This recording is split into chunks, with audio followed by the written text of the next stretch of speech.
ఆశయాలను సాధిస్తాం సావిత్రి మేడం గారి ఆశయాలను జోహార్ సావిత్రిబాయి పూలే జోహార్ సావిత్రిబాయి పూలే.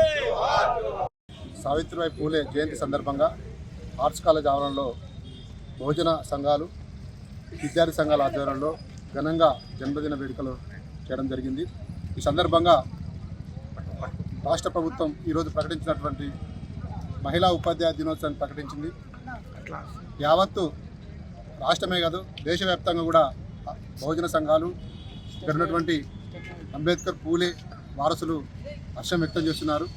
200 సంవత్సరాల క్రితం వాళ్ళు చేసినటువంటి సేవలు, వాళ్ళు ఈ అంటరాని అస్పృశ్యుల కోసం చేసినటువంటి త్యాగాల వల్ల ఈరోజు రాష్ట్ర ప్రభుత్వం గుర్తించడం అనేది అది మా అందరికి కూడా గర్వకారణంగా భావిస్తున్నాం.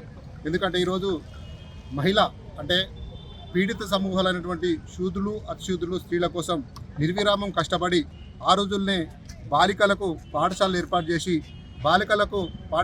చేయడం కూడా సాహసోపేతంగా వాళ్ళకు చదువు చెప్పి ఒక ప్రయోగకులు చేయాలనే కాన్సెప్ట్ తోటి ఆ రోజు సావిత్రిబాయి పూలే గారు తన జీవితాంతం కష్టపడి ఈరోజు సమాజంలో ఈ సమానత్వం వస్తుందంటే వాళ్ళ త్యాగం. కాబట్టి వాళ్ళని ఈరోజు ప్రభుత్వాలు గుర్తుపెట్టుకొని వాళ్ళు చేసిన త్యాగాలను ప్రభుత్వాలు గుర్తుపెట్టుకొని వాళ్ళకు మంచి స్థానం ఇవ్వడం అనేది చాలా సంతోషకరమైన విషయం. ఈరోజు రాష్ట్ర ప్రభుత్వానికి గౌరవ శ్రీ రేవంత్ రెడ్డి గారికి ప్రత్యేకమైనటువంటి సామాజిక ఉద్యమాన్ని తెలియజేస్తున్నాం. ఈ సందర్భంగా అదేవిధంగా మహాత్మా జ్యోతిబా పూలే జీవితాన్ని కూడా గుర్తు చేసుకోవాలని, మహాత్మా జ్యోతిబా పూలే కూడా మంచి గౌరవ స్థానం ఈ తెలంగాణ రాష్ట్రంలో రావాలని, ఆయన యొక్క జీవిత చరిత్రను పాఠ్యపుస్తకాల్లో సావిత్రిబాయి జీవిత చరిత్ర పాఠ్యపుస్తకాలు చేర్చాలని, వాళ్ళ విగ్రహాలను వాళ్ళ యొక్క ఆలోచనలను భావితరాలకు అందించే విధంగా రాష్ట్ర ప్రభుత్వం చర్యలు తీసుకోవాలని కోరుకుంటూ ఈ సందర్భంగా రాష్ట్ర ప్రభుత్వానికి ప్రత్యేక ధన్యవాదాలు తెలుపుతాను.